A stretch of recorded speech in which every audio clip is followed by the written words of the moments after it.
Live, the morning show from CBS Local 2.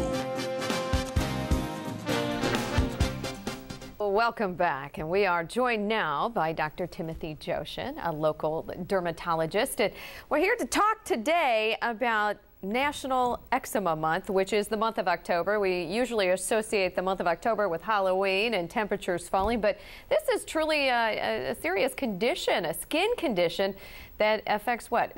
Over 31 million Americans. But first, Doc, what exactly is eczema?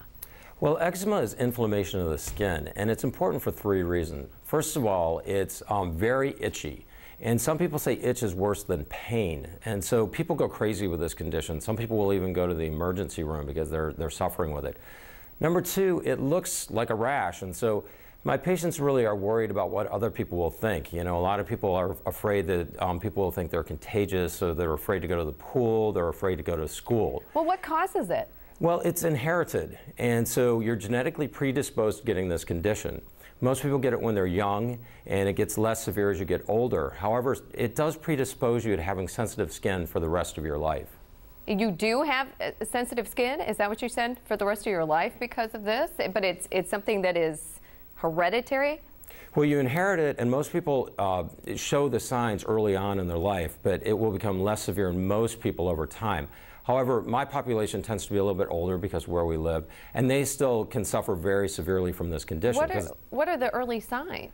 Well, your skin will look red and scaly. Oftentimes you'll get little water blisters, and because of this disruption in your barrier, you can also get secondary infections like fungal infections, bacterial infections, and viral infections.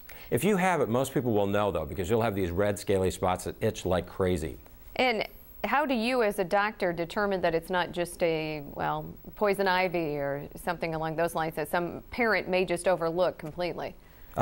Well, you know, it's one of those conditions where it's pretty easy as a dermatologist to differentiate this from things like contact dermatitis, for example, poison ivy, just by the classic presentation of it. You know, it looks like red, scaly patches with some water blisters in it. So for a dermatologist, it's like identifying what different flowers are like. Okay, now you said that it's not contagious, but there are treatments for it, right? Without a cure, there are things that will keep it basically without any, any problems for a while, keeping it under control. What are those treatments? Well, you know, a lot of people will try over-the-counter medications, and when those don't work, like the over-the-counter hydrocortisone, they come to see me. Now, the first things we want to start with are a good skincare regimen, and that means using a gentle cleanser that doesn't irritate your skin and dry it out. Number two, finding a really good moisturizer. Again, not a perfumey one or anything that's going to irritate your skin.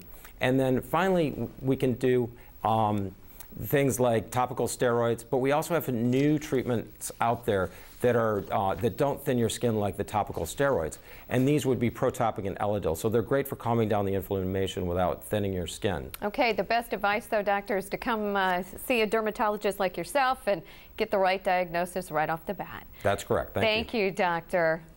Dr. Timothy Jochen there.